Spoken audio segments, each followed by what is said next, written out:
Draw. All right, here we go. We're good. We're on the way home.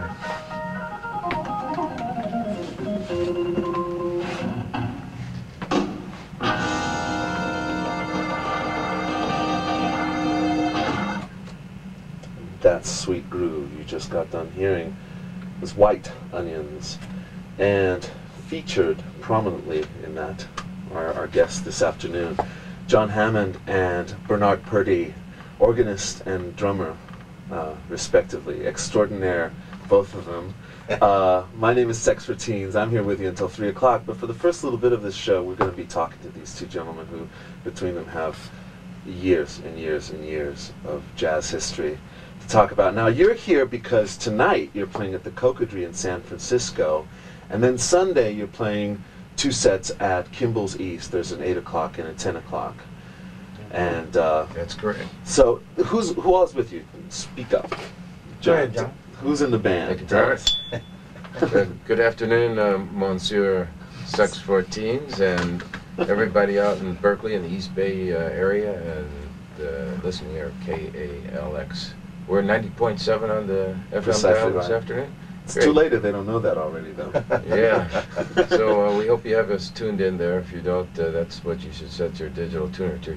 It's great to be here back in Berkeley. Both of us have been over in Europe for a pretty good long stint. Bernard just came in from Copenhagen and London. And we're very happy tonight on stage with us. We have a really AAA lineup.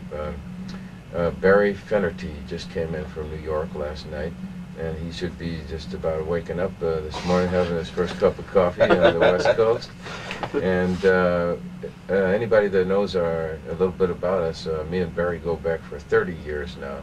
We've been playing together on and off for 30 years, and he's, of course, the great session guitarist from all the records with the Crusaders, 5 albums with them, including their #1 smash hit, which was Street Life with Randy Crawford and the Crusaders in 1981. And Barry, of course, played with Miles Davis, and the first 2 Brecker Brother records, heavy metal, bebop, and strap hanging. And he's been with countless others on studio sessions. He's done everything from the Village People, YMCA, to Chico Hamilton and Joe Farrell and Hubert Laws. They did 8 concerts together, Carnegie Hall, quite a few records.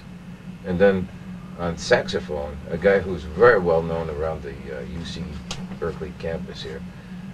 Very proud to have in the saxophone chair this evening, Mr. Bennett Friedman.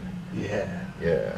Bennett is our main man. He was my music teacher, and he's been a great teacher to a lot of very fine musicians, and some of his students have been through my band as well. And Bennett is now currently the director of the jazz program at Santa Rosa College, and he still is associated with the University of California here. He writes a lot of the arrangements for the big band and the marching band. So the lineup tonight is Bennett Friedman, tenor saxophone, Barry Finnerty on guitar, and Bernard Purdie, father of funk, the hit maker, over here on my right. He'll be kicking us hard in the ass, and I'll be playing Hammond organ tonight and covering the bass as well. So is the organ named after you? I wish. Thank you very much. It's I'm not that old, you know. That's okay. You're not? Oh.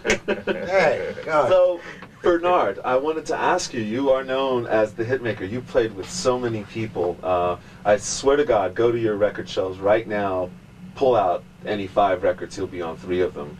So what has that life been like for you, just playing? You're the man they call if they want the right beat. Well, it's been wonderful. I'm just happy to still be alive and happy to still be able to continue to play and have a good time, because to me music is supposed to be. But when you get called by so many different people, do you just have faith that you got your sound down? And how do you pick the projects that you've done? No problem at all. I can pick any kind of project because the versatility that I've gotten from my teacher from a youngster. Mm-hmm. You have to play all kinds of music. Never limit yourself to one kind of music. And for me, the world has been my playground. I enjoy what I do, but I learn my craft early. And that's what you have to do first. Well, so tell us about that. What was that like for you? You were a kid? How old? Ay. I started at 3. At 3? Yes. And by the time I was 6, I had a first toy set. By the time I was 8, 9, and 10, I was playing the big band because my teacher was the drummer for the big band. I played in the big band during all that time and then moved on to smaller groups at 11, 12, 13, playing gospel, playing country, playing circus music, carnival music, New Orleans, blues, jazz, and all the time I still had to do the classical because that's where the training came from. So what sort of pieces would you play in a classical context? Like, you're talking symphony context? Mm-hmm. Yes. I was the percussionist because what they did for me in the beginning, I don't wish this on anyone, but they wouldn't let me play drums in the beginning. I had to play trumpet. Yes. Believe me, nobody, no one wants to play trumpet. As far as I'm concerned, when you are a drummer and that's what you really want to do. But they forced me to play trumpet so I can be in the band. After almost a year and a half, almost 2 years, I couldn't do that anymore. And they said, in order for you to be in the next part of the band, you got to play another instrument because there's no room for drums. So then they gave me flute.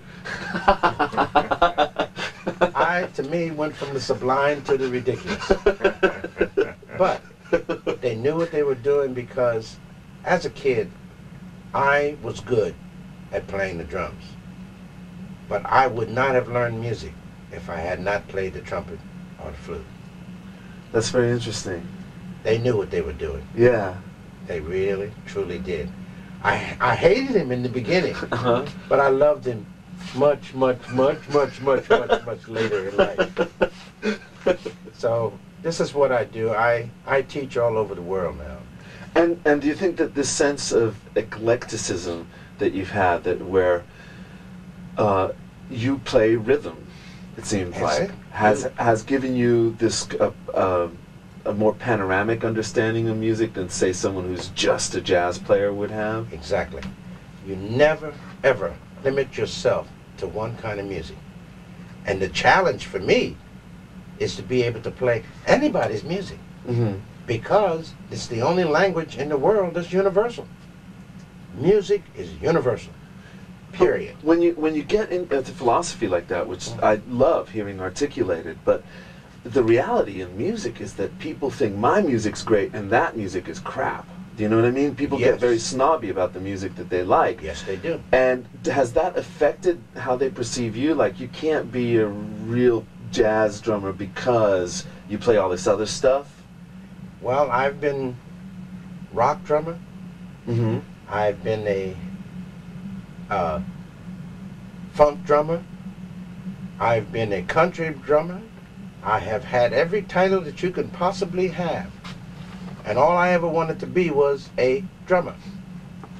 And for me, no matter what the title was, I was always going to be musical. I like rhythms. I am a rhythm player, and I learn rhythms just because of reading the music, if nothing else. But then if I can't, they don't let me read it, I can hear it because I play rhythm, melody, melodic sounds, and I play rhythmic drums. So I don't have the problem that most people have. It doesn't matter what the rhythm is. To me, knowing, having a positive attitude about yourself, go into your music, to whatever it is, and follow what is happening around you. I am the catalyst, I am one of the spokes, but I am the main spoke as far as I'm concerned. Yeah. I'm the one in the center of the spokes, holding all those spokes together by knowing all kinds of rhythms there are to play. Just got to know music. Well, this is something I'd like to address to both of you. Jon, you have a television show in New York, and you also have gotten to speak to just a catalog of the people, anyone in music in the last 30 years. Does that affect your worldview? I mean, do you start thinking, you know, maybe I guess what I'm asking is, does it dilute what you wanted to do, or does it expand it? How do you feel about that?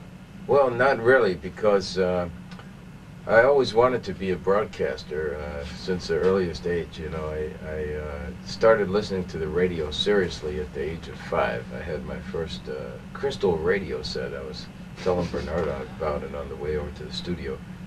Those of you who've never had a crystal radio, that's the real magic of radio. You can pull the signal out of the air without batteries or plugging it into the wall.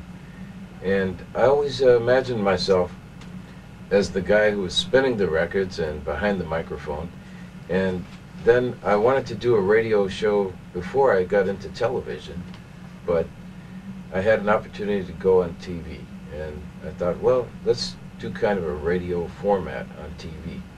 And that's how my show started out. We began as a music and art show, and it eventually evolved to be music and travel and variety.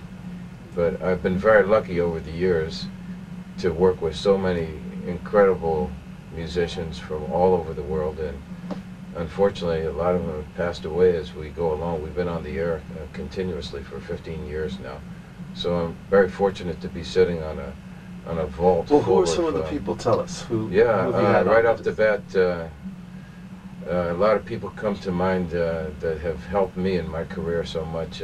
Al Jasbo Collins, who passed away just about a year ago today, I believe, and he gave me my first break on WNEW, New York, the big station on the AM dial in New York, and he was a big inspiration to me as a broadcaster. And then I've had Cap Calloway on the show, Lionel Hampton, Panama Francis, Eddie Barfield, Red Richards, and a lot of the younger cats who passed on. Unfortunately, Jaco Pastorius, who used to play with Bernard, right, and also Paul Butterfield and Eddie Money, who I just talked to last night. He's alive and kicking down in Southern California. He'll be back on the scene real soon.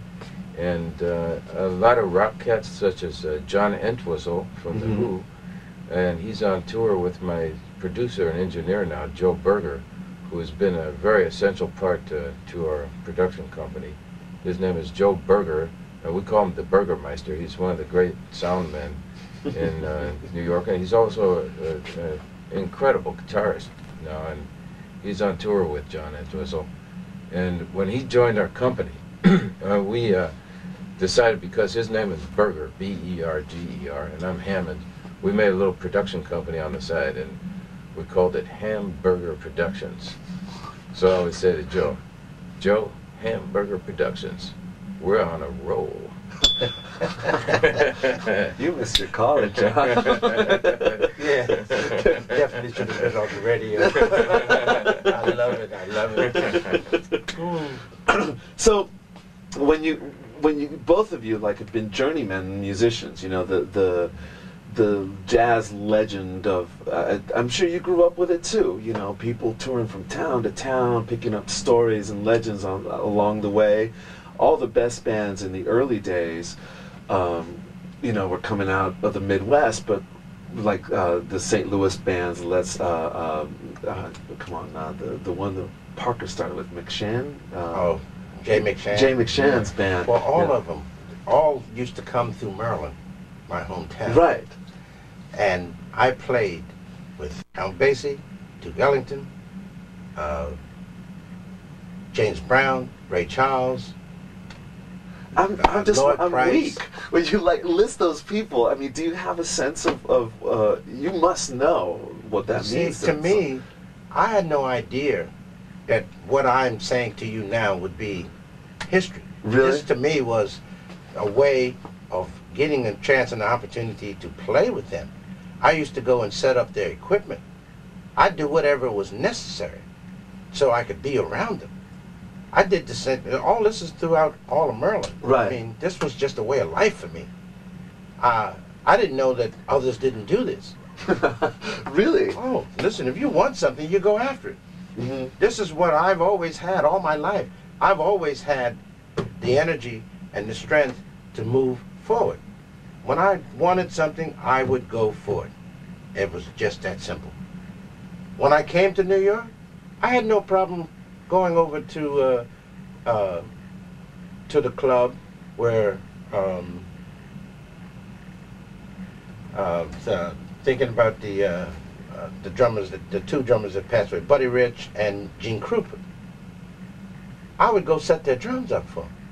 Really? Yeah, at the club right downtown, 48th Street. And I mean, then I find out that Cozy Cole was their teacher. The two of them. I said, what do you mean? He said, yeah, well, they all had to have teachers. So Cozy Cole was the one who taught Gene Krupa and Buddy Rich.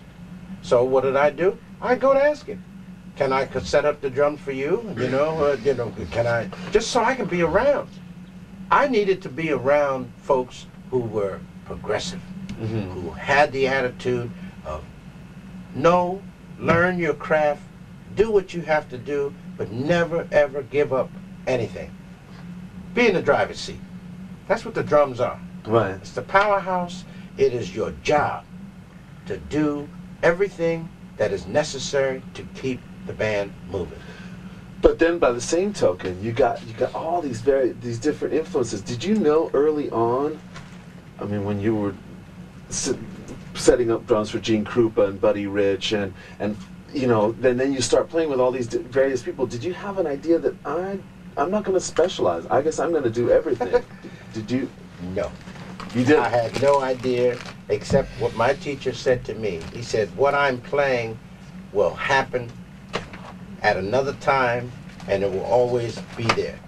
But make sure that you do and you follow whatever the feel is, whatever the rhythms are, whatever the groove is, that's what you go with. Always remember 2 and 4. Time.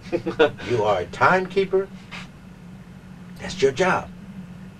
Yeah. You are, be the boss. It's all right to be the boss. Well, that leads us to something I should say. If you are just joining us, you are tuned to KALX Berkeley, 90.7 FM. My name is Sex for Teens. I'm with you till 3, and right now we're talking with Jon Hammond and Bernard Purdie, who are playing tonight at Club Cocodrie in the city, in Sam Clam's Disco, and on Sunday, right here in the East Bay, Kimball's East, for 2 sets, 8 o'clock and 10 o'clock. Yeah. And you're a fool if you don't go, and I don't mind telling you that. Because I'm going to be there, I ain't no fool. All right, so anyway, we were talking a little bit earlier about, before we went on the air, about how in a group that features a Hammond organ, you typically don't have a bass player. And John, you were telling me it has to do with economic reasons.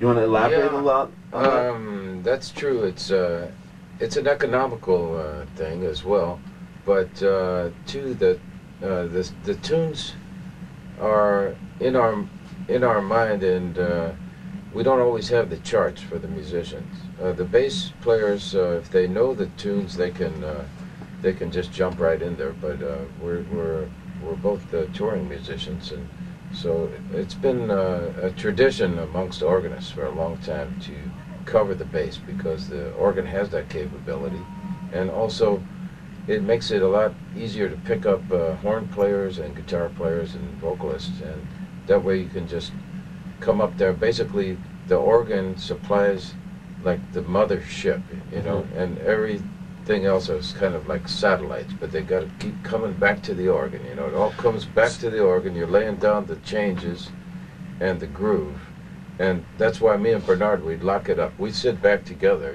We have the Leslie speaker, which is the rotating organ speaker between us. Can I just say a couple of words about how me and Bernard came together? Yeah. Because I'm really happy that he was able to make it out here and join us for these gigs, and a couple of words about the people who made it possible.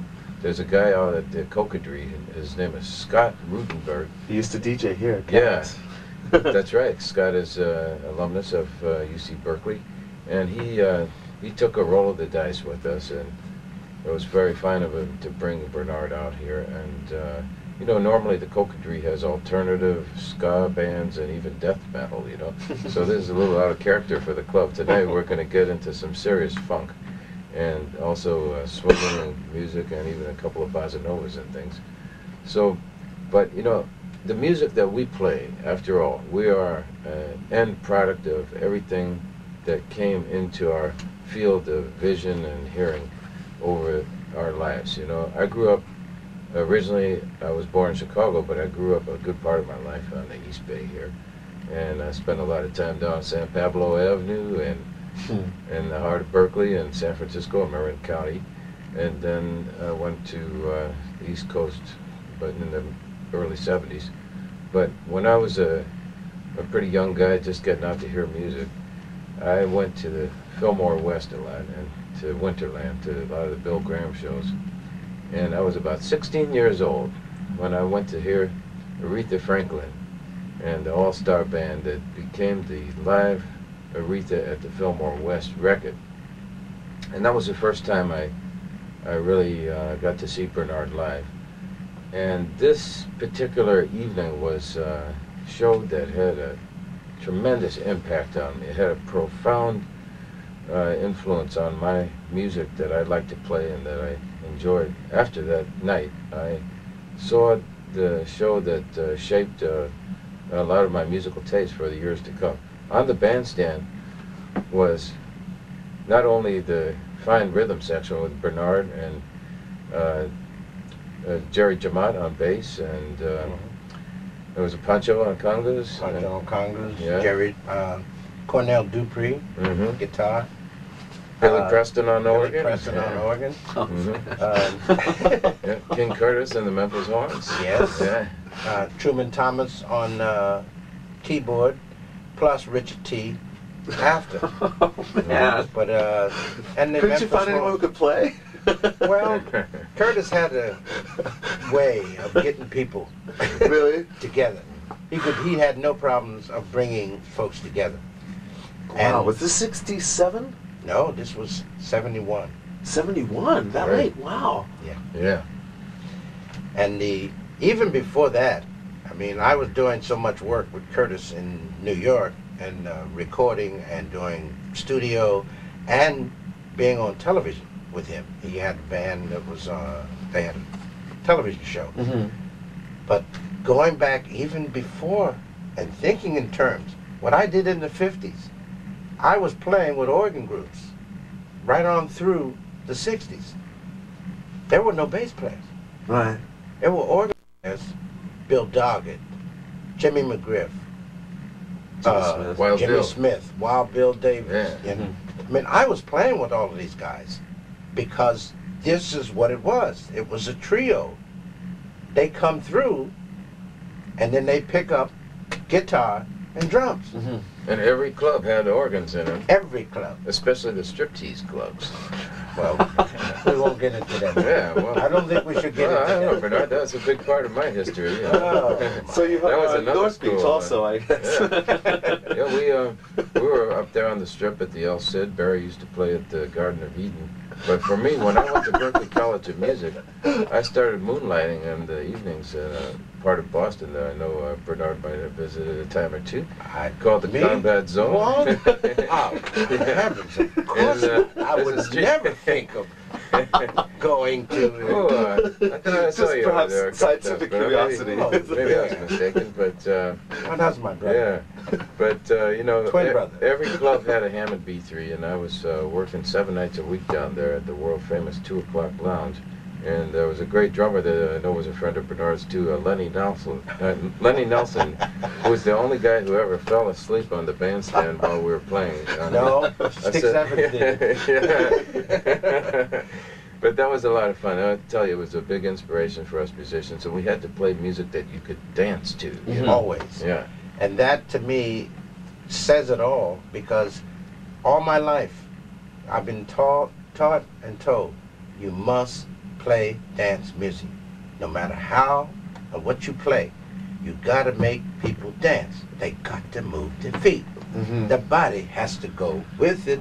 Doesn't have to be in the same motion, but the feet's got to move. So, at first I didn't know what they were talking. I thought they were just pulling my leg until I realized that, yes, it is true. Feet got to move. Pat, up or down or standing or however, the feet has to move. Then you know you got people dancing. Yep. We call that the natural rhythm of life. And especially in New York City, it's incredible, you know, that you see a certain kind of rhythm that everybody is locked into, especially in the Big Apple in New York and Manhattan. When the people are going to work, they all fall in line and they do this march to work. Everybody's headed up from the Port Authority to Lexington Avenue and Park Avenue and Fifth Avenue to get to work.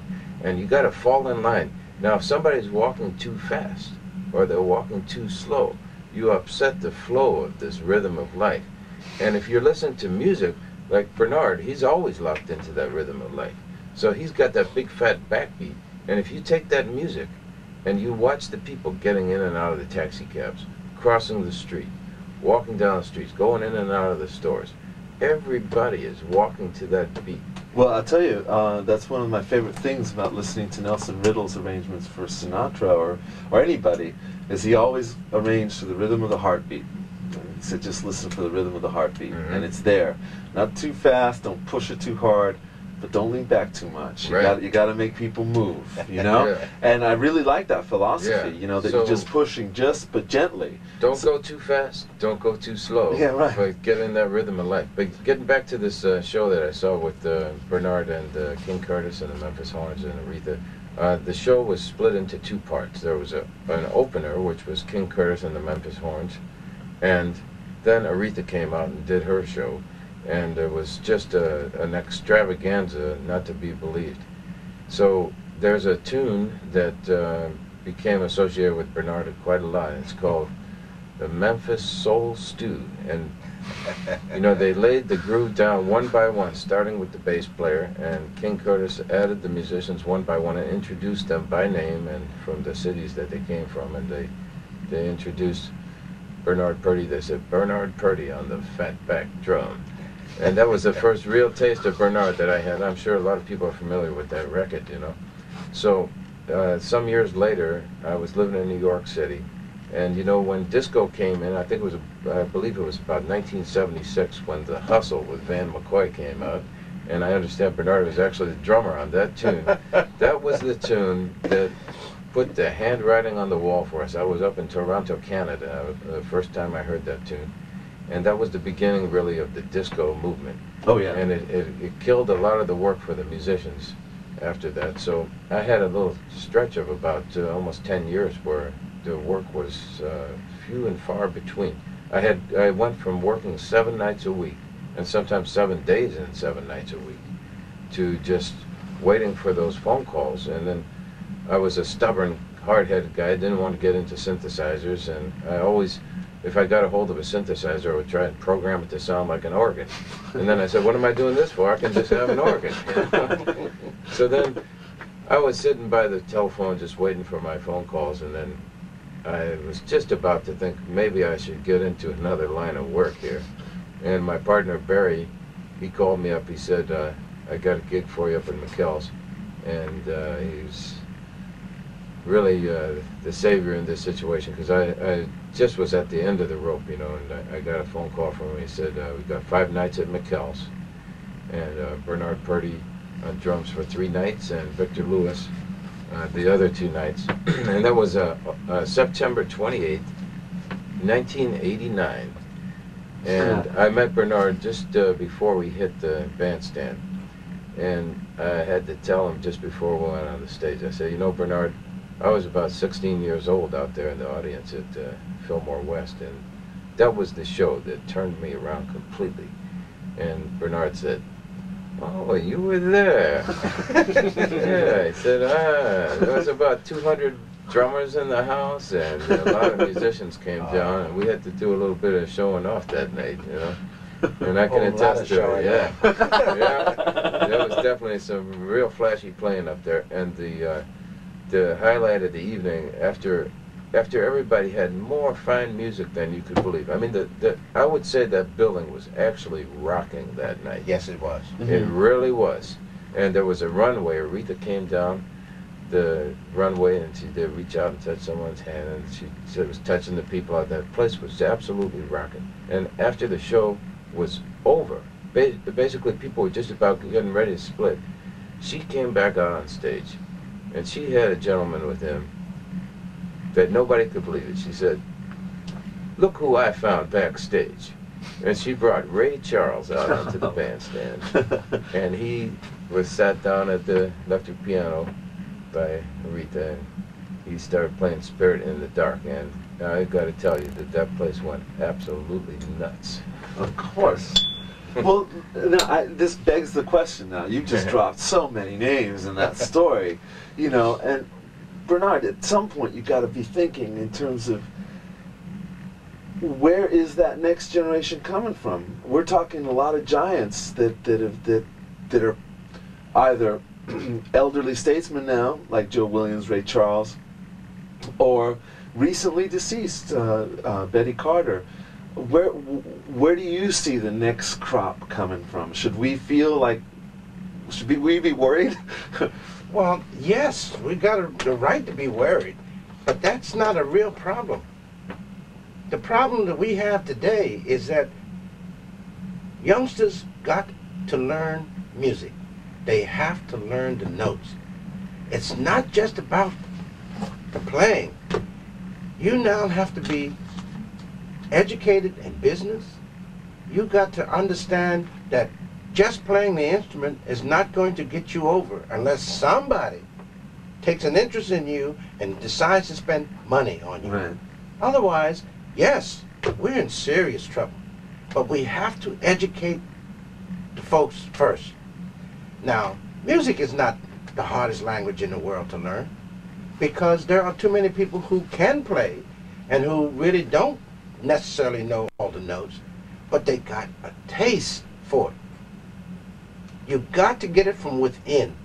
It's got to come out of your stomach. You're big about that, and it's interesting because you did play with Duke, and it was known that Duke's men didn't read that well, typically. Well, they might not have read that well, typically, but all of them could read music and understand it. But did you find that frustrating, I guess is what I'm saying? Of course it's frustrating. Yeah? It's frustrating, but the point is that I had to learn as a teacher, because all my life I've been told that I'm going to be a teacher, and I did not wish that on anyone. And I kept telling my teacher all those years that he was telling me when I was coming along that I was going to be a teacher. He told me he was crazy.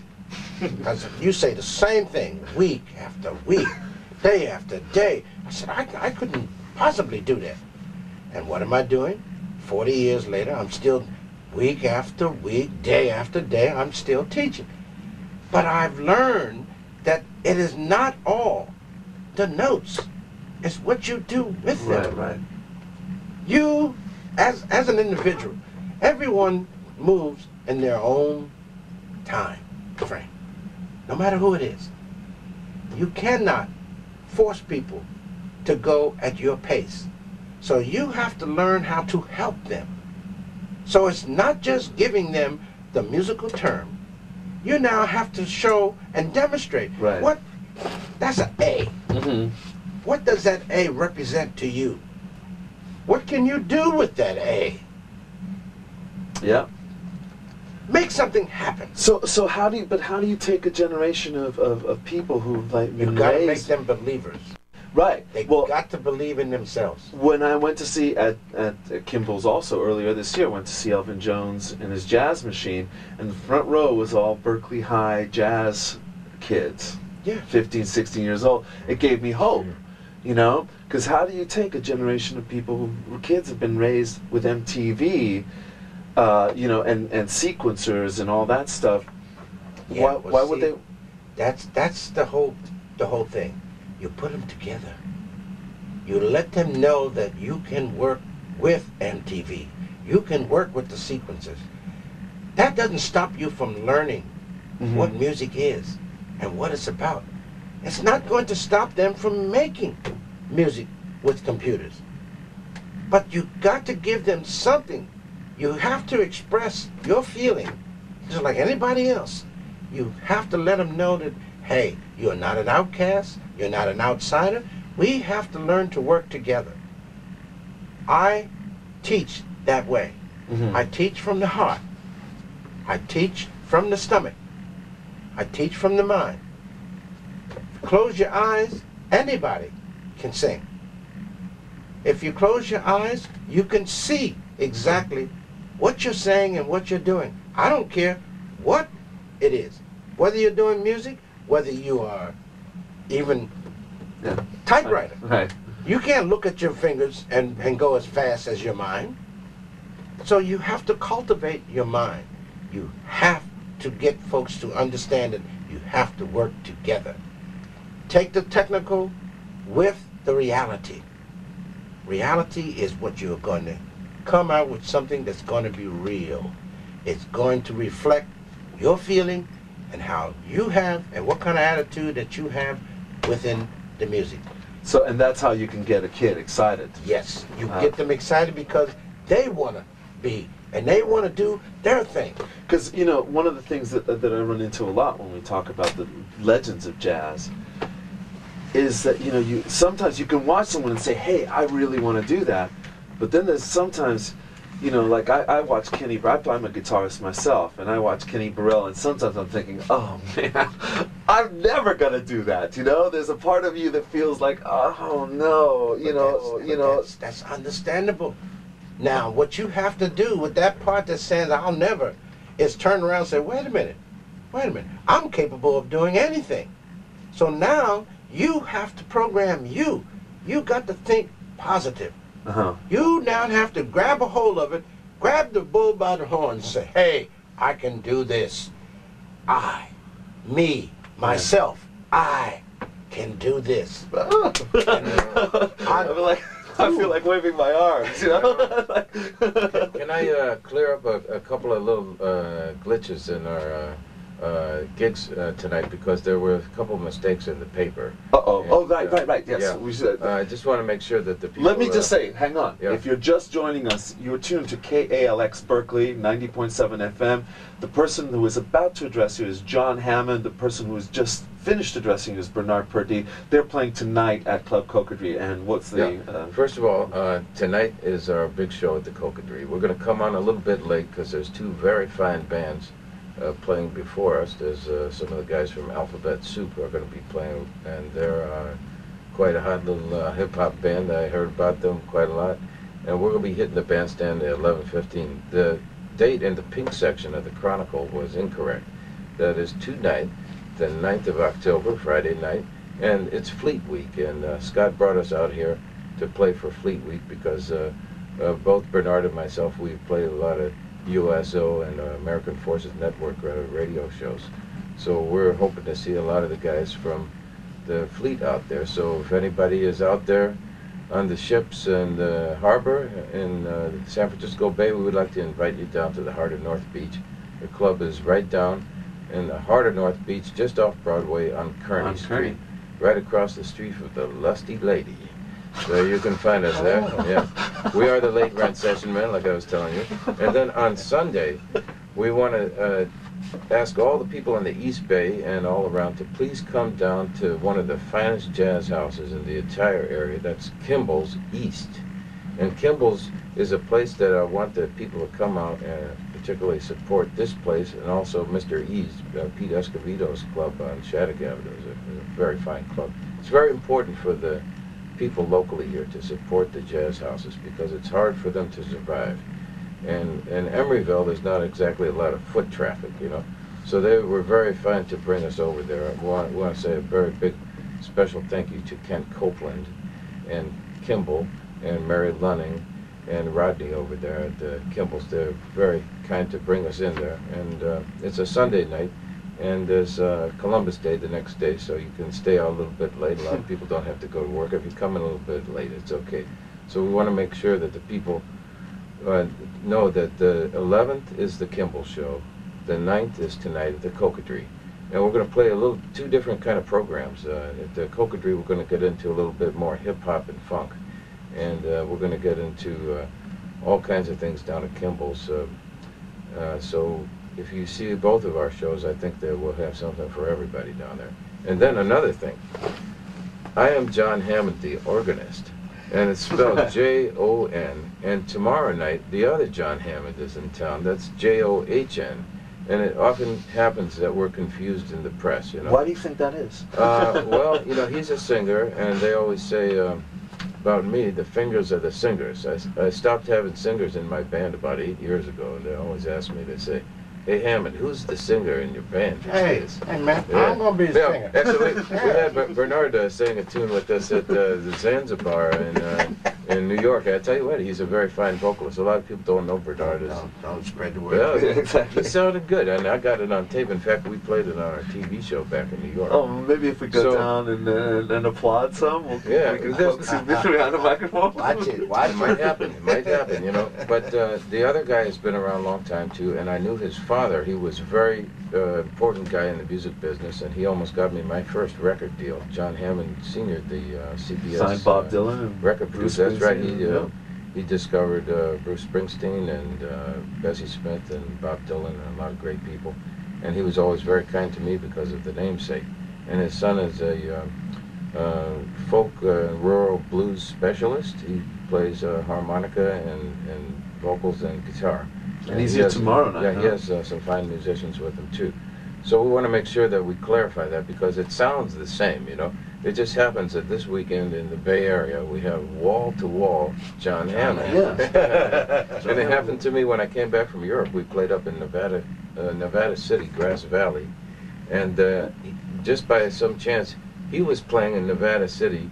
I was in there the night before. He came in, and then I played after. So it's the same routine this weekend. So we want to make sure his management over there He's following knows that we cleared that up, you know. And we hope everybody will catch him down at Zellerbach. He'll be down at Zellerbach Hall, which is here on the campus. But please don't miss this opportunity to catch Bernard. It's very rare that we can get him out here on the bandstand. I just happened to line it up perfectly with the timing. He came back from Europe, and he had enough time in between sessions to join us. So Bernard Purdie on the bandstand tonight with us. Barry Finnerty on guitar, Bennett Friedman, the great saxophonist, and I'll be on the Hammond organist tonight at the Cocodrie. And Sex 14's in the audience. And, yeah, Sex 14's, and you know, we like to call him Monsieur Sex. He is popular all over the world, ladies and gentlemen. I can't thank you two enough for joining us today on KALX. You know, it's really, you honor us with your presence, and next time, anytime, feel that you have a forum for anything you want to say. Yeah, thank you so much. I'm going to give Bernard the last word, but before we get out of here, do you mind if I just say a few big hellos to some of our friends out here? As I said, anything you want to say. Okay, I got a few people that I know are tuned in out there. We want to say a big hello, like Lloyd Lindsay Young, who's also a friend of mine. He's back out here on KGO radio, I believe. We would like to say a big hello to John Grappone, who is the voice of K-Fog during drive time. And he's also the brother. He's listening to us? Yeah, he's tuned in, and we'll see him tonight down at the Cocodrie. So John Grappone, he's up the dial there, 104.3, I believe it is, and he's the brother of the Grappone brothers. All four of them are in the business. Ray Grappone is on my record. He's a very fine drummer. And then Victor Owens at Digisonic Studios here in Berkeley. Scott Rutenberg, of course, our main man who flew Bernard out here for the show tonight. And he's doing a tremendous job. He's also an alumnus of this very station, and then all the people down at Kimball's who have been very kind and did some wonderful publicity. Kent Copeland, who's doing about 10 jobs at once down there. Mary Lunning, who is moving on to some new things pretty soon. She's a great publicist. And Kimball himself, who has just been so great to the music scene here on the East Bay. And Marcia, Rodney, and then Bob Barsotti, my main man down there, BGP, that's Bill Graham Presents, and Layla, and Pete and Juanita Escovedo. We want to recommend Mr. Ease to everybody. Chuy Varela at KPFA, they're down the dial on 94.1. on the FM dial. Bob Scott, who's a drummer with me very often here, and his family. They're my neighbors up at Tilden Park there. My mother, hi Mom, and Barry's mom, Ruth Fenerty. Derek Tracy, my good friend DT out in Bolinas, California.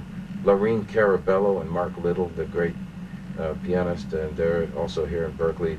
And John Van Berkom, the photographer and artist, and Jeff Borders. Those are the two guys that just started Bay Jazz magazine. And look for that Bay Jazz. It's a dynamite thing. Thanks a lot for having us here. And let me turn the microphone over to Bernard. I know you got a few people too you got to say hello to. No, that's all right. They're coming to the show. I'm not even going to worry about it. They're all coming to the show. Well, but I did want to ask you one final question as a parting shot. A lot of kids who are listening right now are going to have heard you sampled all over the place. They'll know you from playing with Guru Jazzmatazz. They'll know you from your stuff being looped, and we talked a little bit about it before we went on the air, and I found what you had to say about it pretty interesting. And I wonder how do you feel ultimately? Do you like it when people hear it out of context like that? Do you? Well, it took me a while to understand that this is going to happen. Now, I feel very fortunate to be the most recorded drummer in the world. The versatility of what I do and what I have done is now showing all over the world. I don't have a problem with it anymore. It took me a while to understand that this is going to happen. So I had to learn, same thing, the business side of things again.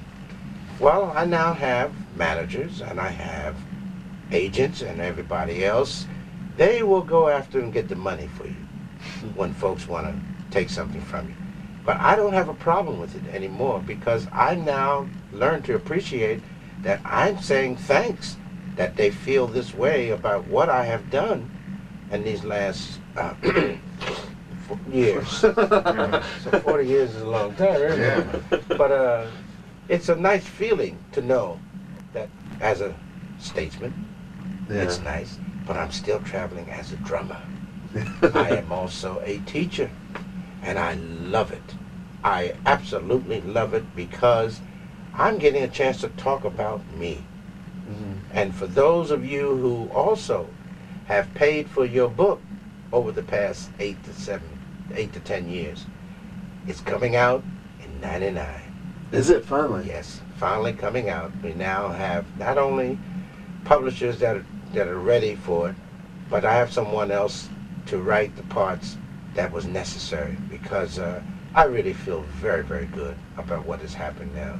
And it's a nice feeling for me because my mind and heart and body and everything else is out there. Yeah. Yeah, and it's nice. And it should be translated into German too, because Bernard plays a lot with the WDR radio band and also the NDR, which is the North German radio band. I've been working with a lot of the guys there. We do want to plug Bernard's record on the ACT label in Hamburg, Germany. It's called Soul to Jazz. It has Bernard featured with the WDR radio band, and I know you'll probably play some tracks from that. And yeah.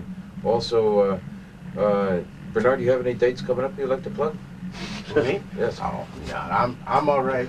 Anybody who wants to be on our mailing list, come on out to the shows, and we'll make sure that you get on the mailing list, and you'll know whenever I'm around, and no problem. It's the sweetest time you'll ever have. So I thank you so much for sharing your lives with us this past hour. You know, it's so rare that you have this kind of thing on the radio that you can just sit back and talk about whatever strikes your mind. And we haven't touched on 1,000 things I wanted to ask you guys. So please come back whenever you want.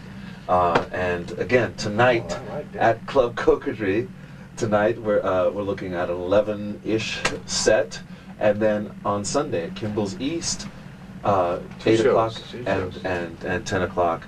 And Jon Hammond, Bernard Purdie, thank you so much for joining us. Thanks for having us here at KALX. It's my pleasure. We'll go to some music now. Let's do that. Let's do that. Yeah, Bernard. Amen. Thank you so much. You are amazing. Thank you so much. pleasure. All right. Let's do the band. Yeah, man. Beautiful, man. Thanks, man. All right. This interview did itself, man. Beautiful, man. Here's your bio, man. All right. Don't need your damn bio. Well, I will be at the Kimball show. All right. I will be. I might have to.